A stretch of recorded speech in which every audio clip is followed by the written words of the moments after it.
Es mi objetivo en esta mañana, a través de este estudio, que estará fundamentado en Zacarías capítulo 3, que podamos entender que nosotros tenemos un gran Dios, que sí puede salvarnos por muy bajo que hayamos caído, que podamos reconocer que somos incapaces de hacer algo bueno para salvarnos, que podamos ver que la solución no está en nosotros, que la solución está fuera de nosotros, que podamos ver a Jesús como nuestra única esperanza de salvación.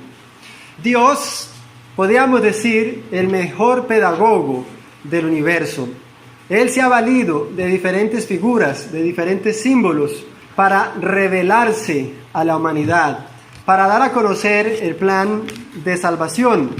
Dios siempre ha recurrido al uso de símbolos y figuras. En el pasado, por ejemplo, construyó una maqueta, la maqueta de Dios, el santuario, para a través de esa maqueta ilustrar a Israel, su pueblo escogido, la redención que es en Cristo Jesús. A través de incidentes como la roca herida, Dios se dio a conocer. Jesús, cuando estuvo en sus enseñanzas, recurrió a diferentes figuras, por ejemplo, las parábolas. Usó diferentes parábolas, por lo menos más de 42 de las que están registradas. Destacamos, por ejemplo, la parábola del sembrador, parábola que nos habla que existen 4 disposiciones naturales del corazón del ser humano, 4 tipos de reacciones al llamado divino, al Evangelio de Dios. Y hoy vamos a centrarnos en una narración que está en el libro de Zacarías, capítulo 3. Quiero invitarles para que vayamos a la palabra de Dios, tomemos la escritura y juntos abramos en Zacarías, capítulo 3. Zacarías, capítulo 3, contiene la visión de Josué, el sumo sacerdote y el ángel. Zacarías, capítulo 3, leamos a partir del versículo 1. Y mostróme a Josué, el gran sacerdote, el cual estaba delante del ángel de Jehová, y Satán estaba en su mano derecha para hacerle adversario. Y dijo Jehová a Satán: Jehová te reprenda, oh Satán. Jehová, que ha escogido a Jerusalén, te reprenda. ¿No es este tizón arrebatado del incendio? Y Josué estaba vestido de vestiduras viles, y estaba delante del ángel. Y habló el ángel e intimó a los que estaban delante de sí, diciendo: quitadle esas vestimentas viles. Y a él dijo: mira, que he hecho pasar tu pecado de ti, y te he hecho vestir de ropas de gala. Después dijo: pongan mitra limpia sobre su cabeza. Y pusieron una mitra limpia sobre su cabeza, y vistiéronle de ropas, y el ángel de Jehová estaba en su pie. Hemos leído la visión de Josué, el sumo sacerdote, y el ángel de Jehová. Vamos a definir quién era Josué, porque Josué es el personaje del que hoy nos ocuparemos. El libro de Ageo, el capítulo 1, describe quién era Josué. Capítulo 1, versículo 1. En el año segundo del rey Darío, y en el mes sexto, en el primer día del mes, fue palabra de Jehová por mano del profeta Ageo a Zorobabel, hijo de Salatiel, gobernador de Judá, y a Josué, hijo de Josadab, gran sacerdote, diciendo: ¿quién era Josué? Según la descripción del profeta Ageo, Josué era gran sumo sacerdote, o era sumo sacerdote. Esdras lo describe también. El libro de Esdras menciona a Josué y lo describe como siendo sumo sacerdote después de la transmigración del cautiverio babilónico. En el libro de Esdras, capítulo 2, versículo 2, encontramos aquí una definición de Josué. Entonces se levantó Yeshua, hijo de Josadat, y sus hermanos los sacerdotes, y Zorobabel, hijo de Salatiel, y sus hermanos, y edificaron el altar de Dios en Israel. Vimos a Josué en la definición de Esdras. Es interesante, Esdras capítulo 2, versículo 2, sí menciona a Josué. Lo que pasa es que Josué también se llamaba Yeshua, se le conocía como Yeshua. Era llamado de esta manera. Yeshua es la forma aramea del hebreo Josué. Josué, o Yeshua, del que estamos hablando hoy, era un descendiente directo de Aarón. Al leer las crónicas, el capítulo 6 del libro Primera de Crónicas, hacemos un rastreo hasta el versículo 15 y nos damos cuenta que Yeshua o Josué era descendiente directo de Aarón, es decir, pertenecía al linaje real del sacerdocio en Israel. Ahora, a Josué se lo describe estando en presencia de Dios, pero no como un espectador, sino como un sacerdote que ministraba. Josué era un ministro de Jehová, era un mediador, un intercesor en favor del pueblo. Pero es interesante la descripción que da allí Zacarías, porque Zacarías presenta por lo menos 3 dificultades que tenía Josué. Vamos a irlas definiendo. Pero antes de ver las dificultades de Josué, quisiera que le retomáramos Zacarías capítulo 3 y leyéramos el versículo 1. Mostróme a Josué, o a Yeshua, el sacerdote, el gran sacerdote, el cual estaba delante del ángel de Jehová, y Satán estaba a su mano derecha para hacerle adversario. El lado derecho, donde estaba Satán para hacerle adversario, en los juicios, en los tribunales, el lado derecho lo ocupa normalmente el abogado defensor. Pero la Escritura menciona que del lado derecho estaba situado ¿quién? Satán. ¿Por qué? Porque Satán una vez fue ministro de Dios, una vez ocupó su lugar a la diestra de Dios, pero por causa de que él pecó, de que él se rebeló, se tornó en el acusador de los hijos de Dios. Y ahora se lo presenta a la mano derecha de Yeshua para hacerle adversario. Y como bien su nombre lo dijera, Satán o Satanás, que quiere decir adversario, enemigo u oponente. En el conflicto cósmico que se lidia entre el bien y el mal, Satanás o Satán es presentado como el gran adversario, como el gran enemigo de los hijos de Dios. Apocalipsis capítulo 12, el versículo 10, después de que se describe la batalla en el cielo, el desenlace de la batalla, Satán es arrojado del cielo y ahora en el versículo 10 se lo presenta, se desenmascara su carácter y oí una gran voz del cielo que decía: ahora la salvación y la virtud y el reino de nuestro Dios y el poder de su Cristo es venido, porque el acusador de nuestros hermanos ha sido arrojado, el cual los acusaba delante de nuestro Dios de día y de noche. Entonces la razón por la que Satán estaba a la mano derecha de Josué era para hacerle adversario, ya no como mediador, sino como acusador. Satanás está en contra de nosotros en la gran batalla espiritual que lidiamos. Pablo en el capítulo 6 de Efesios dejó dicho: porque no tenemos lucha contra sangre ni carne, sino contra principados, contra potestades, contra señores de las tinieblas, contra espíritus gobernadores en las regiones celestes. Es pues así que Satanás es nuestro adversario. No podemos olvidar que Satanás no solo era adversario de Josué, sino que es nuestro adversario hoy. ¿Creen ustedes que es malo tener a Satán como adversario? Si usted cree que es malo tener a Satanás como adversario, ¿preferiría mejor tenerlo como amigo? En esta contienda es mejor que Satanás sea nuestro adversario y no nuestro amigo. ¿Cuál es la estrategia de nuestro adversario? No es por hablar del diablo, pero el diablo es un estratega. ¿Y cuál es su estrategia? Primero, hacer pecar al hombre. Luego, acusarlo y hacerlo sentir mal. Y después, llevarlo a la desesperación, al punto de que muchos después de haber pecado ya no ven solución.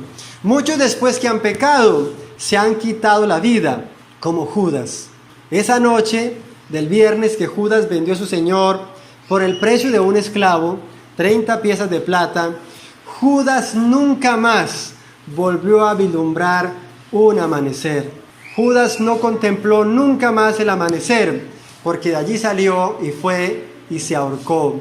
Preso de la desesperación por lo que había hecho, fue y se quitó la vida. Esa es la manera como obra el acusador. Ceba, tienta, hace pecar y luego lleva al ser humano a la desesperación. Otros nunca han vuelto a la iglesia después que pecaron, porque se sienten mal, porque se sienten indignos, porque creen que se les va a señalar, porque creen que no se ha olvidado lo que hicieron y entonces mejor no regresan. Y hay también quienes se han hundido en el pecado, en los vicios, en la más abyecta esclavitud, presos de la obra de nuestro adversario. Así pues que tenemos un ser que de ser querubín pasó a ser el diablo, el acusador.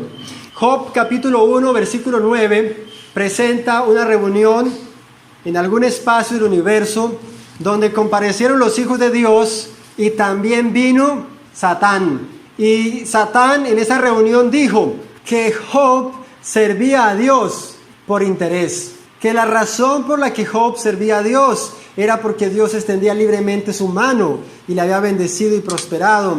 Estaba calumniando a Job y diciendo que Job servía a Dios por egoísmo. Ese es el papel de Satanás, acusar. Es muy al caso la anécdota que contaba Martín Lutero, cuando en aquel conflicto en la época medieval se le apareció el demonio y dejó caer delante de sí un pergamino que llegó hasta el piso. Y le dijo Satán a Lutero: mira Lutero, estos son tus pecados. Y le señaló a la parte de abajo, le dijo: recuerda cuando vistes con lujuria a tal mujer. ¿Hay aquí algún hombre que no haya visto a una mujer con lujuria? Pues el papel del demonio es ese: tentar a los hombres, hacerlos pecar y después acusarlos. Lutero sostuvo una batalla campal contra el demonio. Tuvo que luchar con las huestes del mismo demonio y hacerle frente a Satanás mismo. En la Marsellesa de la Reforma que él compusiera, en el himno 255, que él compuso antes de comparecer a la Dieta de Worms, antes de enfrentar los prelados y el mismo Papa, Lutero cantó: con furia y con afán, acósanos, Satán. Lutero reconocía la estrategia del enemigo, reconocía en Satanás un adversario vehemente. Muy bien, la estrategia de Satanás es, por ejemplo, hacer que los jóvenes naveguen en la internet, en ese mundo de maldad, en esas páginas de iniquidad. Luego hace que los jóvenes se sientan miserables por todo lo que han visto y explorado, a punto que los jóvenes se quedan sin deseo y sin ganas de orar ni leer la palabra de Dios. No sienten deseos de pedir perdón, porque después de haber navegado en ese mundo de maldad, se sienten indignos. Satanás tienta a los hombres y a las mujeres al adulterio y a la lujuria, y después los hace sentir miserables, indignos de la gracia de Dios. Mi tío decía que él había ido muy lejos y que para él ya no había perdón de Dios. Él se contaba entre los perdidos. La estrategia del enemigo estaba dando resultado en su caso. Así pues, pero si usted ha pecado y Satanás lo acusa, tenga presente, como decía Spurgeon, cuando Satanás acusa, Cristo intercede. Y Cristo Jesús es nuestra seguridad en este conflicto contra el mal. Es interesante saber que aunque Satanás acusa, es Dios mismo quien regula y le pone límite al obrar de Satanás. La vida de Pedro es una ilustración de esto.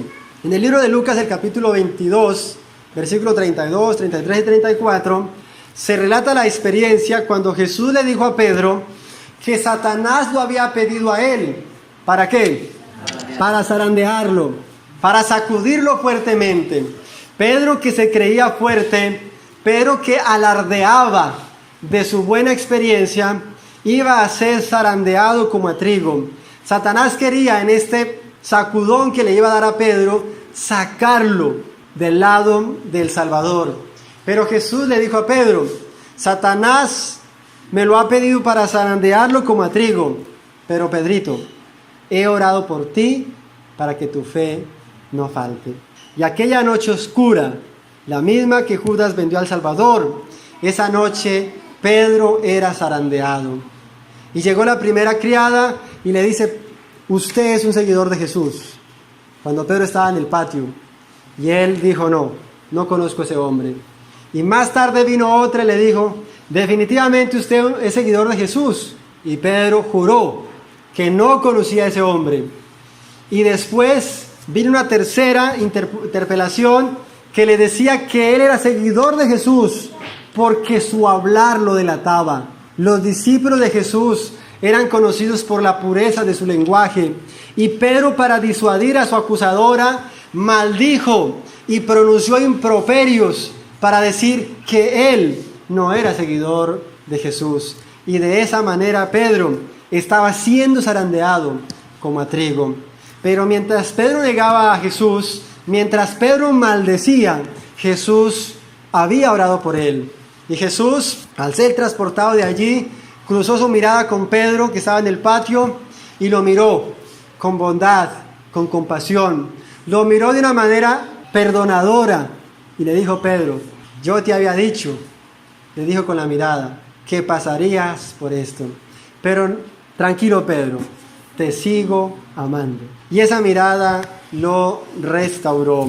Entonces, tengamos presente que necesitamos estar en guardia, porque tenemos un acusador que no va a cesar en ningún momento en su obra de destrucción. Volvamos a Zacarías capítulo 3. Josué tenía aquí algunas dificultades.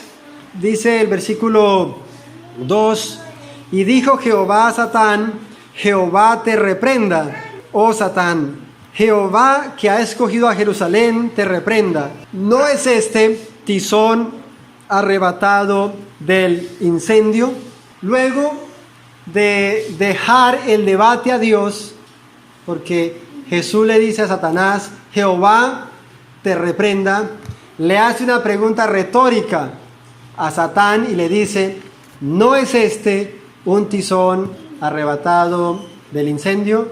Jesús no estaba allí para dialogar con Satanás, no estaba allí para esperar una respuesta de él, estaba allí para dejarle claro, estaba allí para presentarle, para dejarle ver a Satán lo que él podía hacer por Josué. En pocas palabras, le estaba como queriendo decir: ¿no te has dado cuenta de lo que soy capaz de hacer por él y en él? Es una afirmación parecida a la que hizo de Job, cuando Dios le dijo a Satán: ¿no has considerado a mi siervo Job, que no hay otro como él? Es pues así que Jesús compara a Josué como a un tizón arrebatado del incendio. Todos sabemos qué es un tizón, ¿cierto? ¿Qué es un tizón? Un tizón es un pedazo de madera que se está quemando, o que ya ardió, o que está ardiendo lentamente. Y un tizón no es algo que tenga mucho valor, ¿cierto? Y será consumido completamente si no es arrebatado del incendio. Y a Josué se lo presenta como un tizón siendo arrebatado de la hoguera. ¿Por qué? Porque antes de Josué a estar delante de Jehová como sumo sacerdote, Josué era esclavo en Babilonia, porque él vino de la transmigración, de Babilonia. Aunque Josué era indigno, Dios lo hace precioso y sin precio, porque se lo presenta con vestiduras ¿qué? Viles. Josué estaba destinado a perecer en medio del culto idolátrico de Babilonia, pero fue arrebatado por Dios de en medio de la hoguera de la idolatría para ser sumo sacerdote del Dios Altísimo. Por poco lo consume el incendio, así que tuvo que ser arrebatado de él. De ahí que se lo presente como un tizón arrebatado del incendio. Josué, cual tizón arrebatado del incendio, es una fiel representación de lo que es cada hijo de Dios. Cada hijo de Dios, hasta que sea llevado al cielo, no será más que un tizón arrebatado del incendio. No tenemos mucho de qué gloriarnos, porque somos como un tizón que lo está consumiendo la hoguera. Y no tenemos solución en nosotros mismos, porque un tizón, a menos que se le arrebate al fuego, será consumido. El tizón no se puede librar por sí mismo. Lot fue incapaz por sí mismo de sobrevivir a la quema de las ciudades de la llanura. Un ángel tuvo que venir y apurar a Job, asirlo de la mano, finalmente tuvo que asirlo de la mano y sacarlo a través de la llanura. Y es así que Amós 4:11 presenta a Lot como un tizón que fue arrebatado de la hoguera. Y es que literalmente Lot se convirtió en un tizón que fue arrebatado de la hoguera cuando ardió Sodoma y Gomorra. John Wesley, el gran predicador inglés, cuando era pequeño, tenía 6 años, su casa se ardió y él estaba dentro. Y de no haber sido por un hombre que valientemente entró a la casa y lo sacó sobre sus hombros, Wesley hubiese perecido en las llamas. Cuando Wesley leyó Zacarías capítulo 3, puso debajo de este versículo su nombre, porque él literalmente fue otro tizón arrebatado del incendio. Ahora, el ser humano cuando pecó se condenó a morir. Romanos 6:23, la paga del pecado es la muerte. Pero Jesucristo, nuestro hermano, vino y metió la mano en el fuego de la contienda con Satanás. Y entonces venció al enemigo, nos libró de la muerte y nos salvó de la hoguera. Los que han sido arrebatados cual tizones de la hoguera por Jesucristo no serán ceniza. Entre tanto que todos aquellos que no quieren ser arrebatados de la hoguera, que no aceptan a Jesucristo, Malaquías capítulo 4 versículo 3 dice que todos los malos serán ¿qué? Ceniza. Jesucristo ha sido maravilloso porque vino y metió la mano en el fuego por nosotros.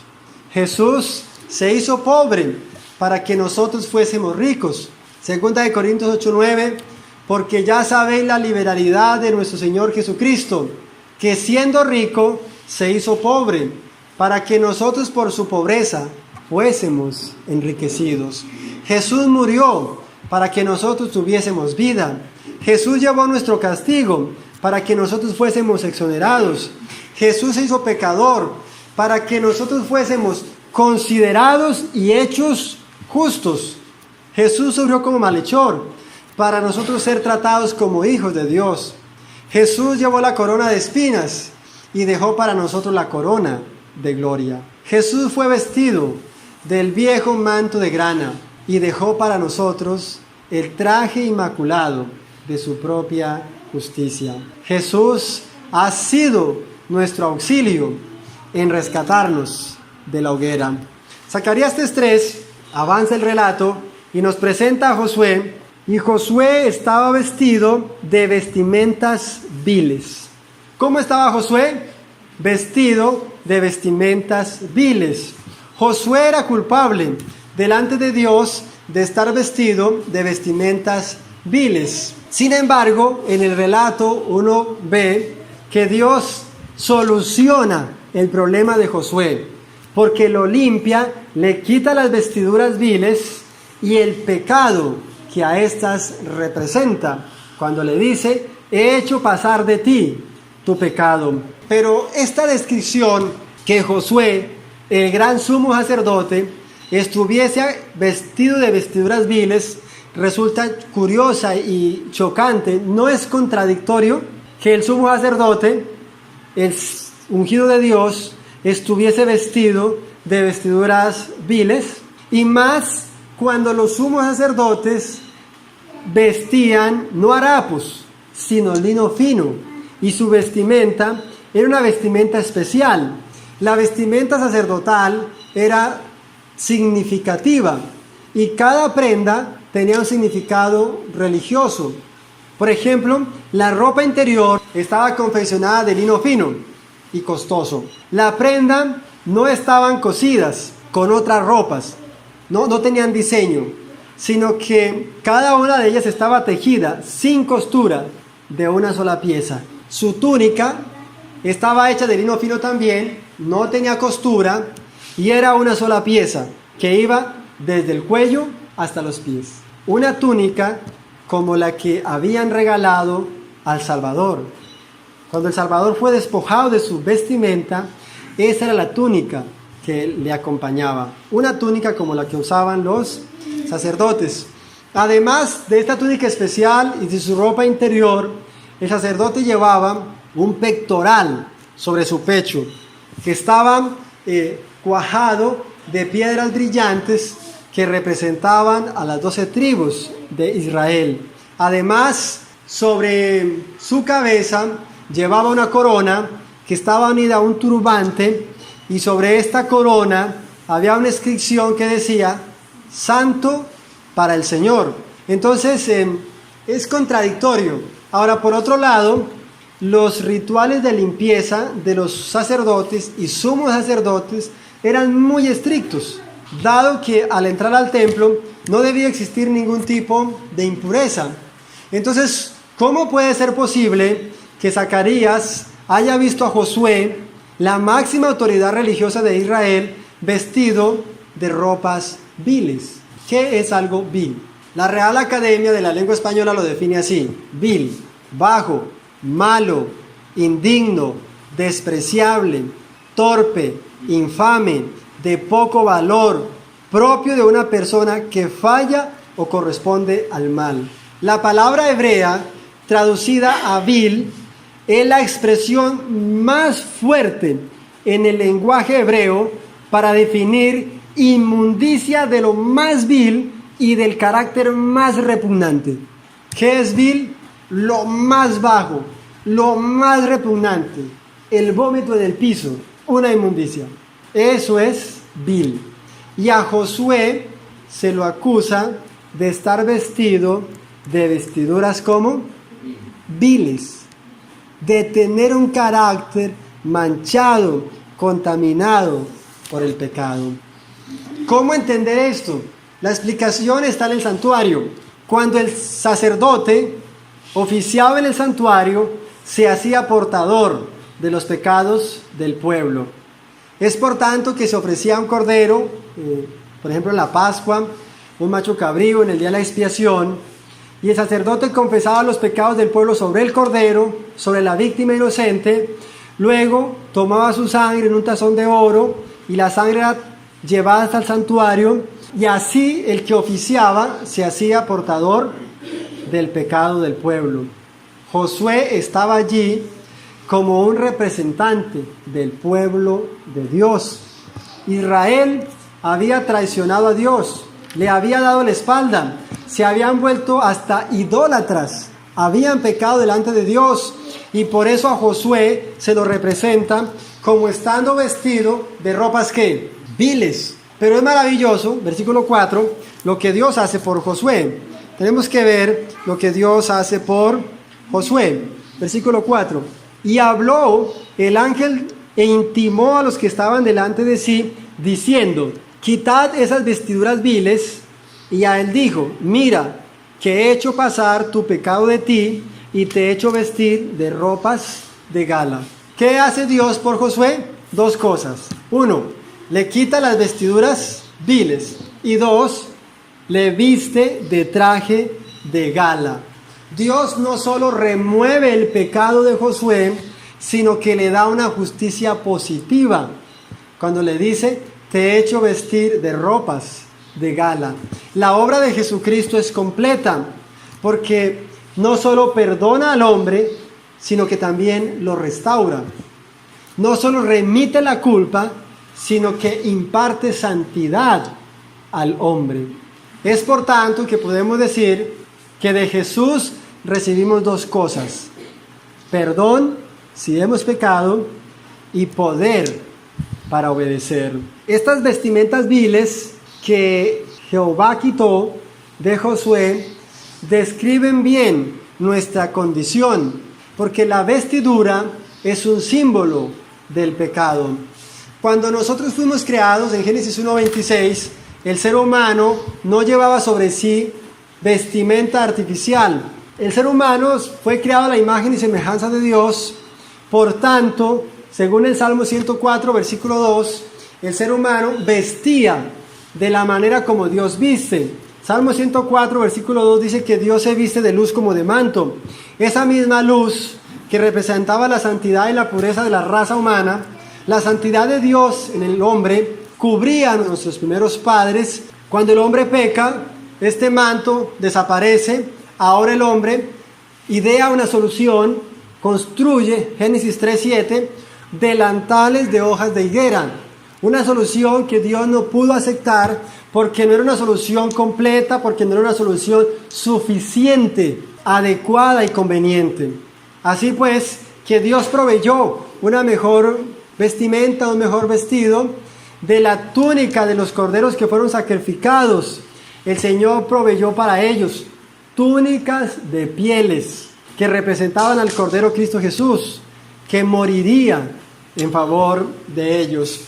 Así pues que, aunque la condición de Josué era deplorable y estaba a punto de ser destruido, el Salvador intervino y obró por él, quitándole esas vestiduras viles, removiendo su pecado y ahora haciéndole vestir de ropas de gala. Versículo que leímos iniciar, Isaías capítulo 61, el versículo 10, nos da una descripción de lo que Dios puede hacer por nosotros. En gran manera me gozaré en Jehová, mi alma está alegre en mi Dios, porque me vistió de vestidos de salud, rodeóme de manto de justicia, como a novio me atavió, como a novia compuesta de sus joyas. Ese manto de justicia es con el que el Señor está dispuesto a vestirnos a nosotros. En Mateo 22 se le llama el vestido de bodas. En Apocalipsis 19 se le llama lino fino y resplandeciente. En Isaías 61 se le llama vestido de justicia. Y en Zacarías capítulo 3 se le llama manto de gala. Pero todos estos son un símbolo de la justicia inmaculada del Salvador, que se imputa y se imparte al que cree. Es pues la obra de Dios no solo librar del incendio, no solo justificar, no solo perdonar, no solo obrar por el hombre al perdonarlo. Es obra de Dios vestir al hombre contra incendio, ataviarlo de sus ropas de gala, obrar en el ser humano la transformación de su naturaleza, revestirlo de la santidad. La obra de Dios en favor del ser humano es una obra completa y total. Pero hay un asunto interesante, y es que la justicia que se imputa cuando creemos y que se imparte en la medida que nos mantenemos unidos al Salvador, no es un manto para cubrir nuestros pecados acariciados, nuestros pecados no abandonados. El pecado debe ser reconocido, debe ser confesado y debe ser abandonado. La justicia de Dios no es un manto para cubrir pecados. A Jesús se le presenta en Mateo capítulo 1, versículo 25, como quien vendría a salvar a su pueblo de sus pecados, no en el pecado. Es, por tanto, que al cielo irán pecadores arrepentidos y no pecadores empedernidos. Son dos cosas diferentes.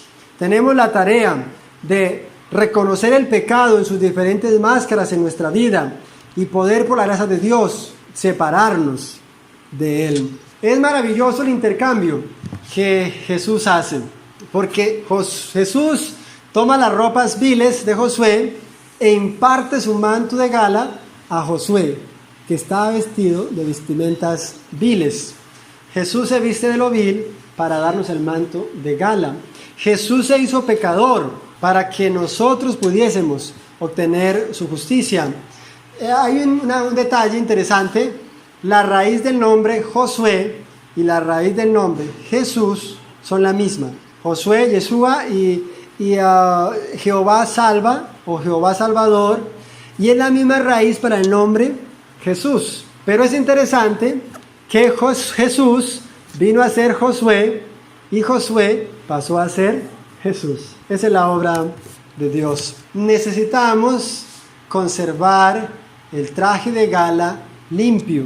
Si usted ha errado, ha pecado, Dios ha prometido perdonarlo. Si confesamos nuestros pecados, Él es fiel y justo para perdonar nuestros pecados y limpiarnos de toda maldad. Y la sangre de Jesucristo, su Hijo, nos limpia de todo pecado. Pero ahora Dios se propone que nosotros nos mantengamos en ese estado de santidad. Que su justicia que nos es atribuida sea impartida también en nuestra experiencia. No sé si ustedes me entienden o no, pero para hacerme entender es como esto. Es como un hombre que tiene una deuda inmensa, que no puede pagar. Por no poderla pagar, lo van a fusilar. Y entonces de repente aparece alguien, un amigo suyo, que es muy adinerado y le dice, mira Carlos, yo voy a pagar tu deuda. Y resulta que la deuda de Carlos son $100,000 millones. Es una cifra astronómica. Y Carlos podría ir con 2 maletas a recibir esa suma. Es demasiado grande la suma. Y entonces dice Carlos, bueno amigo, aquí está mi número de cuenta. Por favor, acredítemelos. Y entonces se los acredita. Y Carlos paga su deuda y es exonerado de morir. Luego, su amigo, que es un archimillonario, le dice, Carlos, ahora que he pagado tu deuda, voy a poner toda mi riqueza en su haber. Y le entrega su riqueza. Eso es lo que hace Jesucristo. Muere en nuestro lugar y paga nuestra deuda. Nos imputa su justicia. La justicia es su carácter inmaculado y santo, que no lo puede contener ningún templo humano. Solo el templo de Dios en el cielo puede contener la justicia de Cristo. Por eso es que la justicia de Cristo en nuestra primera etapa es solo imputada, es solo atribuida, es externa a nosotros, porque no podemos contenerla. Pero ahora Jesucristo, entonces, toma la riqueza infinita de su carácter y a través de la obra de su Espíritu, lo imparte a nuestra vida. Esa es la obra de Dios. Pero necesitamos conservar el traje de gala. No podemos cambiar, como en el pasado, el traje de gala por hojas de higuera. No podemos cambiar la vestimenta real que ostentaba el hijo de la parábola por harapos de inmundicia. Necesitamos una excelente relación con el Salvador para que sólo así podamos conservar el traje de gala inmaculado. La Biblia dice, Colosenses 2:6, de la manera que habéis recibido al Señor, andad en él. Y Juan, 1 Juan 2:6, el que dice que está en él, debe andar como él anduvo. ¿Qué es más importante? ¿Casarse o quedarse casado? ¿Qué es más importante? Las dos cosas son fundamentales. No podemos quedarnos casados sin primero casarnos. Y la Biblia dice que debemos andar en Jesucristo. ¿Pero qué es primero? 1 Juan 2:6. El que dice que está en él debe andar como él anduvo. ¿Qué debe ser primero en nuestra experiencia? Estar en Jesucristo, morar en Jesucristo. ¿Y cómo moramos con Jesucristo? teniendo una comunión que diaria con Jesucristo, estudiando su palabra, trabajando por otros, manteniendo una vida de oración y de reflexión, de la manera que habéis recibido al Señor, andad en Él. Juan dijo, el que está en Él no peca. He escuchado repetidas predicaciones, tenemos que guardar la ley, tenemos que ser como el Señor, tenemos que ser obedientes, tenemos que hacer la obra misionera, tenemos que hacer esto y lo otro, pero el centro de nuestra experiencia debe estar en Jesucristo. Hacer todas estas cosas debe ser la consecuencia, el resultado natural de nuestra experiencia con el Salvador. El que dice que está en Él debe andar como Él anduvo. Dios bendiga nuestra vida para que podamos nosotros entender que Dios puede rescatarnos de la hoguera como Josué, que si tenemos un acusador que nos hostiga, tenemos un Salvador que intercede, que si estamos vestidos de inmundicia, si hemos pecado, si hemos hecho lo más malo, el Señor puede cambiar nuestra situación, mover nuestro pecado de nosotros y vestirnos de ropa de gala. El Señor Jesús bendiga nuestras vidas y sus propósitos se cumplan a plenitud en nuestra experiencia. Amén.